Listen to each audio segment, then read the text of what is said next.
All right, listeners, ready for another deep dive with us today? We're going behind the scenes of the U.S. healthcare system. But with a twist, we're looking at Sagil India Limited. Sagil India Limited. That's right. And they're making waves. So get this, they're based in India, but they're playing a big role in how U.S. healthcare works. Interesting, right? Yeah, it's pretty fascinating. And we're breaking down their first earnings call webinar since they went public. So we've got a lot to uncover. A lot of ground to cover. Exactly. Yeah. We're going to look at how they're shaking things up, their strategies, and what it all means for the future of healthcare. It's a really interesting story. Absolutely.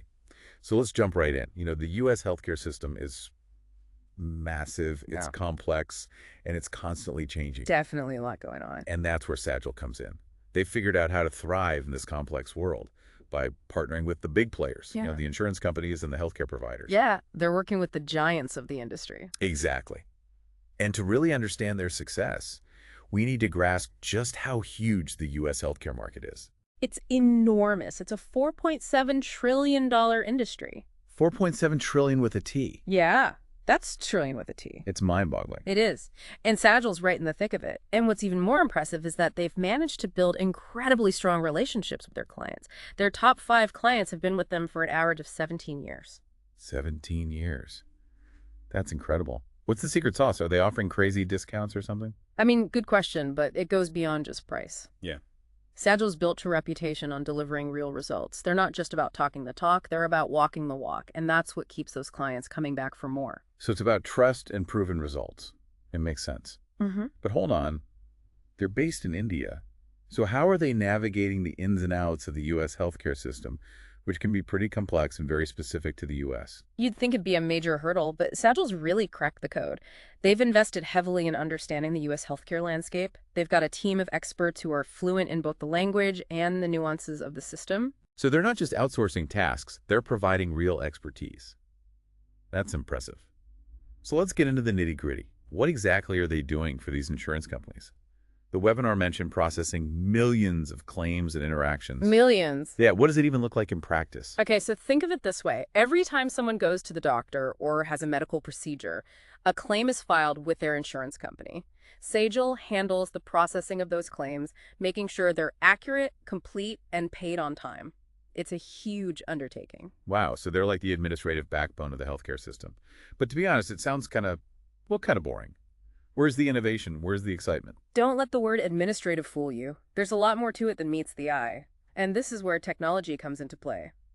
Sagil is at the forefront of using automation, AI, and data analytics to streamline those processes, make them more efficient and accurate. Okay, so they're not just pushing paper. They're using technology to improve healthcare. Yeah. Now that's interesting. The webinar also mentioned other services, things like payment integrity and clinical services. What exactly do those involve? Those are where things get really interesting. Yeah, so payment integrity, for example, it's like they're financial detectives. The financial detectives. Yeah, scrutinizing every claim, making sure everything's accurate, preventing those overpayments. Oh, they're saving insurance companies money. Big time. They actually helped recoup a staggering $2 billion last year alone. $2 billion. That's wild. It is. That's just by identifying fraudulent or erroneous claims. Think about the impact. That's a lot of saved dough. Right. But it's not just about catching those mistakes after the fact. So what else are they doing? They're proactive. They're using fancy algorithms, data analysis to spot potential issues before they even become problems. So they're like those crime shows where they predict where the next crime's going to happen. Kind of. They're preventing those overpayments from happening in the first place. That's some next level stuff. So what about those clinical services? How are they involved in the actual healthcare that patients are getting? Well, that's where their expertise really shines.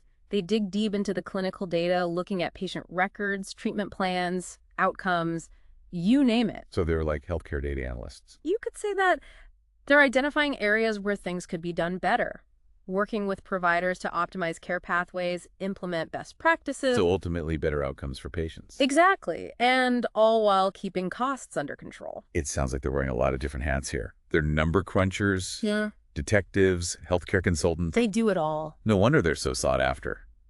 But you mentioned technology earlier. How are they using tech to make all these services even better? Well, technology is at the heart of everything Sagil does. They've got these sophisticated software platforms that streamline processes, automate tasks, give them real-time insights. Give me an example. Sure. Imagine an AI-powered platform that can analyze medical records and flag potential risks or complications. That sounds pretty futuristic. It is. But it allows doctors to intervene earlier, prevent more serious problems down the road. Wow, so it's not just about speed or cost savings, it's about using technology to actually improve the quality of care. That's huge. But let's talk about something else that's making waves. Generative AI. Gen AI. Yeah, the buzzword of the year. And Sagil seems to be ahead of the curve. What are they doing with this groundbreaking tech? They're exploring some really interesting applications. One big area is automating interactions, like answering patient questions, scheduling appointments, even providing basic medical advice. Like a virtual health assistant. Exactly. Imagine a world where you can chat with an AI and get your health questions answered, get personalized recommendations, even get connected to a doctor if you need one. That sounds amazing, but also a little scary. What about accuracy, reliability, privacy concerns? Those are all valid concerns, and Sagil knows it. They're being very careful, focusing on ways Gen AI can work with human experts, not replace them. So it's about empowering healthcare professionals and patients, not replacing human judgment. Exactly, and they're super committed to data privacy and security. Those are top priorities. That's good to hear. But they were also recognized as a leader in Gen AI service providers by ISG this year. They were. That's a big deal. Yeah. So what sets them apart in such a competitive space? I think it's their deep understanding of both healthcare and the potential of Gen AI. They're not just throwing tech at the problem. They're figuring out where it can make a real difference. And they're investing a lot in research and development to really push those boundaries. So they're not just following the trend, they're shaping it. Very impressive. But let's move on to the financial side of things. How are they performing? Are they actually making money? This is where things get really interesting. Their revenue growth is impressive, 21.1% year-on-year in rupee terms. Okay, but I always struggle to understand what these numbers actually mean. Break it down for me. Well, revenue growth shows us if a company is thriving, expanding its reach. And in Sagil's case, this strong growth means their services are in high demand. They're making the most of the market. So they're not just surviving, they're thriving. But revenue is only part of the story.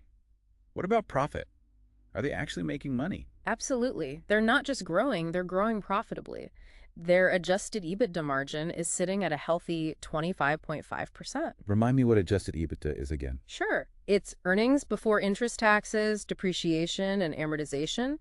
Basically, it shows how profitable the core operations are.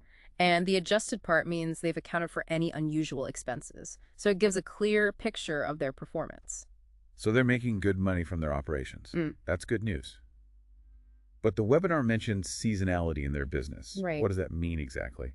And how does it affect their finances? Sagil's business is connected to the U.S. healthcare calendar, especially the open enrollment period for health insurance. Which happens for the end of the year. Exactly. Okay. So their second and third quarters tend to be stronger than the first and fourth. So we should compare their performance year on year instead of quarter on quarter. Exactly. It gives a more accurate view of their growth, taking into account those seasonal ups and downs. That makes sense. Now our listeners are probably wondering about the future. What's Sagil's vision? How do they plan to keep this momentum going? They've got a solid plan that's ambitious but achievable. They're focused on strengthening those relationships with their top clients, becoming more than just a service provider, a real strategic partner. So building on what they've already got, that's smart. But are they doing anything new? Oh, yeah. They're also going after the mid-market and smaller clients. Interesting. They see a big opportunity to offer their expertise and technology to a market that's been underserved. Makes sense. They're expanding their reach. What about mergers and acquisitions? They've already made a couple of strategic moves. Absolutely. They're actively looking for companies that align with their goals, whether it's acquiring new tech, expanding geographically, or adding new services. So they're thinking strategically about their growth. But let's be real, every company faces challenges. What are some potential roadblocks for Sagil? One thing is the constantly changing landscape of U.S. healthcare. New regulations, reimbursement models, political uncertainties, it can all impact healthcare companies. So they need to be adaptable and ready for anything. Exactly. And what about competition? The market for healthcare services is getting more crowded every day. How can Sagil stay ahead of the game? That's a great question. Their advantage lies in their unique combination of expertise, technology, global delivery, and client focus. They're not just meeting expectations, they're exceeding them, building those strong relationships. It sounds like a winning formula. As we wrap up this part of our deep dive, what should investors be paying attention to in Sagil's future performance? What are the signs that they're on the right track? Well, there are a few key things to watch for. First, their revenue growth, particularly in that mid-market segment. Yeah. If they can really make a dent there while keeping their existing clients happy, that's a good So sign. growth across the board, basically. Exactly. And then there's their adjusted EBITDA margin. Right. It's healthy now, but can they keep it up as they get bigger? That's the question. A consistent margin means they're managing growth without hurting their profits. And that's what investors want to see. Makes sense. What else? Their acquisitions, how well they integrate those new companies. Yeah. We've seen companies mess that up trying to do too much too fast. Right. Sagil needs to bring those companies in smoothly without disrupting what's already working. It's a delicate balance for sure. It is. And finally, talent. Can they attract and keep this people? Because there's a talent shortage in healthcare, right? Big time. So Sagil needs to be a place where people want to work, a rewarding, challenging environment. What are some signs that they're doing that well? Look at things like employee turnover, positive reviews, a reputation as a great employer. So it's not just about the numbers. It's about the people, too. Exactly. They need a strong team to make that vision a reality. It sounds like they've got a lot on their plate, Yeah, but they seem to be approaching it strategically. they are. They're not just chasing quick wins. They're building something for the long haul. And that's what makes them so interesting to follow. Absolutely. They're not just trying to improve healthcare today. They're shaping its future. And that's a story worth watching. Yeah. So for our listeners out there, if you're looking for a company that's truly innovating in healthcare, delivering results, and building a better future, keep an eye on Sagil. They're definitely one to watch. The journey is just beginning. And that's a wrap on our deep dive into Sagil India Limited. We've covered a lot of ground, from their strategic partnerships and innovative use of technology to their impressive financials and ambitious plans for the future. It's been a fascinating look at a company that's quietly revolutionizing the healthcare industry. Absolutely. So, as always, we encourage you to do your own research, keep learning, keep asking those tough questions. And most importantly, stay curious about the ever-evolving world of healthcare. We'll catch you on the next deep dive.